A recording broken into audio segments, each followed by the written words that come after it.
നമസ്കാരം, മലയാളി വാർത്തയിലേക്ക് സ്വാഗതം.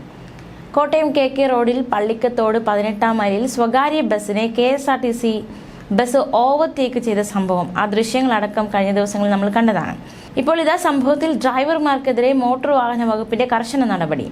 സ്വകാര്യ KSRTC ബസ് ഡ്രൈവർമാരുടെ ലൈസൻസ് 3 മാസത്തേക്ക് സസ്പെൻഡ് ചെയ്യാനും 2 പേരെയും ITDRൽ പരിശീലനത്തിന് അയക്കാനും തീരുമാനമായി. Kottayam enforcement RTOC ശ്യാമാണ് ഇരുവർക്കെതിരെ നടപടിയെടുത്തത്.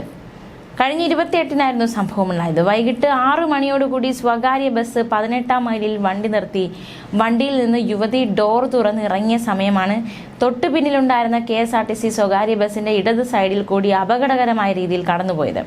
KSRTC ബസിന്റെ മരണപ്പാച്ചിൽ കണ്ട് സ്വകാര്യ ബസിനെ ഡോറിനോട് ചേർന്ന് നിന്നതുകൊണ്ട് മാത്രമാണ് വൻ അപകടത്തിൽ നിന്നും യുവതി രക്ഷപ്പെട്ടത്. സംഭവം സമീപത്തെ പെട്രോൾ പമ്പിന്റെ CCTVയിൽ നിന്നും സമൂഹ മാധ്യമങ്ങൾ വഴി പ്രചരിച്ചത് ശ്രദ്ധയിൽപ്പെട്ട Pallikkathodu station SHO KP Tomson, Kanjirappally DYSP M അനിൽകുമാറിന്റെ നിർദ്ദേശാനുസരണം കേസെടുത്ത് അന്വേഷണം തുടങ്ങുകയായിരുന്നു. തുടർന്ന് പോലീസ് റിപ്പോർട്ടിന്റെ അടിസ്ഥാനത്തിൽ മോട്ടോർ വാഹന വകുപ്പ് നടത്തിയ അന്വേഷണത്തിലാണ് 2 ബസ് ഡ്രൈവർമാരും കുറ്റക്കാരാണെന്ന് കണ്ടെത്തിയത്. തുടർന്നാണ് 2 ബസ് ഡ്രൈവർമാരുടെ ലൈസൻസ് സസ്പെൻഡ് ചെയ്യാൻ തീരുമാനമായത്. ഇതിന്റെ അടിസ്ഥാനത്തിൽ 2 ഡ്രൈവർമാരുടെ ലൈസൻസ് 3 മാസത്തേക്ക് സസ്പെൻഡ് ചെയ്യും. ഇതുകൂടാതെ 2 ഡ്രൈവർമാരെ 10 ദിവസത്തേക്ക് ഡ്രൈവിംഗ് പരിശീലനത്തിനായി അയക്കാനും തീരുമാനമായി. 10 ദിവസം ഡ്രൈവിംഗ് പരിശീലനവും 10 ദിവസം അപകടത്തിൽ പരിക്കേറ്റ് ചികിത്സയിൽ കഴിയുന്ന ആളുകളെ ശുശ്രൂഷിക്കാനും ആശുപത്രി ശുചീകരിക്കാനുമാണ് അയക്കുക. ന്യൂസ് ഡെസ്ക്, മലയാളി വാർത്ത. ഇന്നലെ പള്ളിക്കത്തോട് ഒരു പ്രൈവറ്റ് ബസ്സിൻ്റെ ലെഫ്റ്റ് സൈഡിലൂടെ KSRTC ഓവർടേക്ക് ചെയ്ത് വന്ന് ഒരു ലേഡി രക്ഷപ്പെട്ട ഒരു വീഡിയോ നമ്മൾ കണ്ടിട്ടുണ്ടായിരുന്നു. അപ്പോൾ അത് 2 ബസ്സിലെയും ഡ്രൈവർമാരെ പ്രതികളായിട്ട് പള്ളിക്കത്തോട് പോലീസ് സ്റ്റേഷനിൽ FIR നമ്പർ 1018, 1019 അങ്ങനെ 2 FIR നമ്പറായിട്ട് കേസ് എടുത്തിട്ടുണ്ട്. അപ്പോൾ അത് നമ്മുടെ മോട്ടോർ വെഹിക്കിൾ ഇൻസ്പെക്ടർ അതിനെപ്പറ്റി വിശദമായി അന്വേഷിച്ചതിൽ നിന്നും 2 പേർക്കും കുറ്റമുണ്ടെന്നുള്ളവരെ മനസ്സിലാക്കി അവർ റിപ്പോർട്ട് തന്നിട്ടുണ്ട്. അതിൻ്റെ ബേസിൽ 2 പേരെയും 2 ഡ്രൈവർമാരെയും ഇവിടെ ഹിയറിങ്ങിന് ഹാജരാവുകയുണ്ടായി. KSRTC ഡ്രൈവർ രാജേഷ് കുമാർ AGയും പ്രൈവറ്റ് ബസ്സിൻ്റെ ഡ്രൈവറായ സിബി CRും.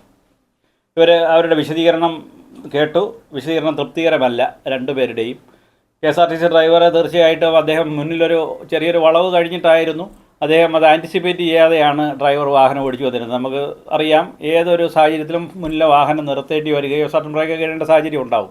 അപ്പോൾ അത്തരത്തിൽ എന്ത് സംഭവിച്ചാലും വാഹനം പിന്നിലൊന്നും ഇടിക്കാത്ത രീതിയിൽ വേണം പിന്നിൽ വരുന്ന വാഹന ഡ്രൈവറുകൾ. ഇദ്ദേഹം ആ കരുതൽ എടുക്കാതെ സ്പീഡിൽ വരികയും പെട്ടെന്ന് വാഹനം നിൽക്കുന്നത് കണ്ട് അദ്ദേഹത്തിന് വലതു ഭാഗത്തൂടെ കയറാൻ പറ്റിയില്ല. അതിലൊരു കാർ ഓപ്പോസിറ്റ് വരുന്നത് കൊണ്ട് പെട്ടെന്ന് അദ്ദേഹം വെട്ടിച്ച് ഇടതു ഭാഗത്തൂടെ കയറി എന്നാണ് അദ്ദേഹം പറഞ്ഞത്. അത് കഴിഞ്ഞിട്ടാണ് നിർത്താൻ സാധിച്ചത് എന്നുള്ളത്. അതിൽ നിന്ന് അദ്ദേഹത്തിൻ്റെ വാഹനം ഓവർ സ്പീഡാണെന്ന് മനസ്സിലാക്കാം. അനുചിതമായ വേഗതയിലാണ് വന്നത്. അപ്പോൾ അതുകൊണ്ട് അദ്ദേഹം നിർത്താൻ സാധിച്ചില്ല. അതുകൊണ്ട് അദ്ദേഹം കുറ്റക്കാരനാണെന്ന് ബോധ്യപ്പെട്ടതിൻ്റെ അടിസ്ഥാനത്തിൽ അദ്ദേഹത്തിൻ്റെ ഡ്രൈവിംഗ് ലൈസൻസ് 3 മാസം ഡിസ്ക്വാളിഫൈ ചെയ്യുകയും നമ്മുടെ IDTR ഇടപ്പാളിലുള്ള നമ്മുടെ ഡ്രൈവർ ട്രെയിനിങ് ഇൻസ്റ്റിറ്റ്യൂട്ടിൽ അദ്ദേഹത്തിന് കറക്ഷണൽ ട്രെയിനിങ്ങിനായിട്ട് വിടാനും തീരുമാനിച്ചിട്ടുണ്ട്. അതേ സെയിം നടപടി തന്നെയാണ് പ്രൈവറ്റ് ബസ്സിൻ്റെ ഡ്രൈവറായ സിബിക്കെതിരെ എടുത്തിരിക്കുന്നത്.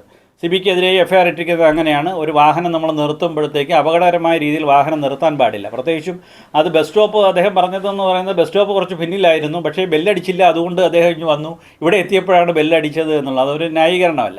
ബെല്ലടിക്കുമ്പോൾ ചിലപ്പോൾ ആൾക്കാർ വാഹനത്തിലിരുന്ന് ചിലപ്പോൾ ഉറങ്ങിയെന്നുണ്ടാകാം. അവർ പിന്നീടായിരിക്കും അറിയുന്നത് ഇറങ്ങേണ്ട സ്ഥലം കഴിഞ്ഞു. അവർ വേള ഉണ്ടാക്കിയാലും ബെല്ലടിച്ചാൽ പോലും ഡ്രൈവറുടെ ഉത്തരവാദിത്തമാണ്. പ്രോപ്പറായിട്ടുള്ള സ്ഥലത്താണ്, അപകടം ഇല്ലാത്ത രീതിയിലാണ് എൻ്റെ വാഹനം നിർത്തുക എന്നുള്ളത് ഡ്രൈവർ ബോധ്യപ്പെട്ടിരിക്കണം.